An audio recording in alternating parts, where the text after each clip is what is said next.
Yo, apprentices and acolytes, the final season of the Bad Batch season trailer dropped, and we've all seen the huge surprises, fam. Asajj Ventress is back. But is this a retcon, Does Lucasfilm not give a crap about their novels in the expanded universe? Is this a memory? What is going on? Believe it or not, we actually have confirmation from Lucasfilm and Star Wars that any story regarding Asajj Ventress going forward and pertaining to the Bad Batch will align with the novel Dark Disciple. And if you didn't read Dark Disciple, Asajj Ventress was killed by Count Dooku and later returned to Dathomir to be buried by Quinlan Vos. This means that there will be no retcon, and as of this moment in time, Asajj Ventress is dead.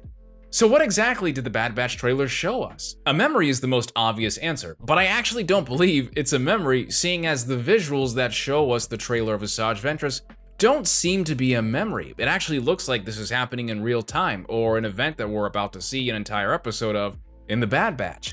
Because we actually do get a memory of Tech dying again in the same trailer, and it has this colored tint, giving it the expressive feel that it is a memory, and we're revisiting it.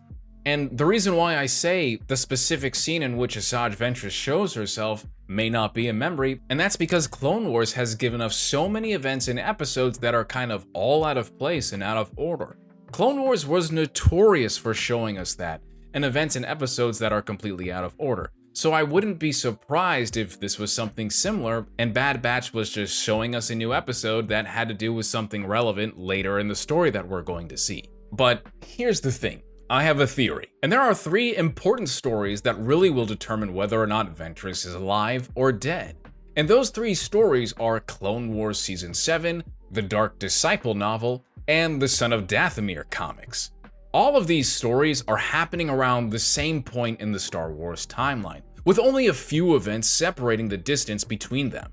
For instance, there are events that are happening in the Clone Wars Season 7 that don't happen until the end of the Son of Dathomir comics. And there are events in the Dark Disciple book that do not happen until the end of Clone Wars Season 7. But what we really need to understand is who is the person that is alive to resurrect Asajj Ventress. And what's interesting is we all know one character that has already revived someone from some part of being dead in the Clone Wars animated series. That's Mother Talzin. She uses her ritualistic magic and Nightsister powers to revive the fragmented mind of Darth Maul. And that's very interesting since Mother Talzin is killed off during the events of the Son of Dathomir comic. And Asajj Ventress is killed and returned to Dathomir at the end of the Dark Disciple novel. These 2 events happen so close to one another. And even if Mother Talzin is no longer alive to perform resurrection magic on Asajj Ventress, there are others who survived the night the Separatists and General Grievous massacred the Nightsisters. And we know of 2 witches who not only survived, but are more than capable of using the Nightsister magic. Those 2 individuals are Merrin from Jedi Fallen Order and Morgan Elsbeth from Ahsoka and the Mandalorian. Merrin has shown us her power and capabilities of calling upon her dead sisters in the Jedi games.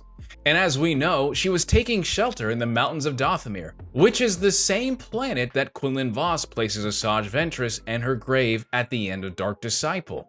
And while Morgan Elsbeth was never seen performing any resurrection spells, we can easily assume that Morok was her creation, and was absolutely augmented and alive because of the Nightsister magic that Morgan Elsbeth has. Both of these Nightsisters are worthy of the power to bring back the dead and their ancestors. But which among them will be Asajj Ventress' savior? Personally, my money is on Morgan Elsbeth.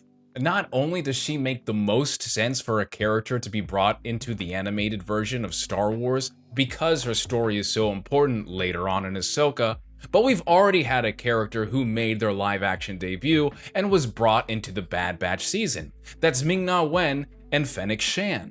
And not only do we have her showing up in this season, as well as Cad Bane and a few others, but I really do believe that Morgan Elsbeth's stock is about to explode. And the live-action actor for Morgan Elsbeth has also shown a very keen interest in the trailer for The Bad Batch. Lucasfilm often gets their live-action counterparts to reprise their roles in animation, So I wouldn't be surprised that Morgan Elsbeth not only shows up, but is actually the character that we see resurrect Asajj Ventress in the story. But it's just a theory. I still do believe at most that it is some memory or an episode that has been out of order. And to be honest, I really appreciate Lucasfilm acknowledging Dark Disciple and respecting the story that their expanded universe fleshes out for us fans. We see a lot of retcons, and this often makes hardcore fans feel like we shouldn't be investing to the books and comics. And Dark Disciple is an amazing book, and the Son of Dathomir comics are amazing. But not having Ventress around was kind of a huge blow in my opinion for the story surrounding Clone Wars and the Bad Batch. And I hope we do get to see Ventress again, but I'm not sure if this isn't a memory. Either way, let me know what you think. Do you think she will be saved by some Nightsister magic, or do you think Asajj Ventress is never returning? Let me know, and please subscribe, fam, and I appreciate you coming by. Deuces.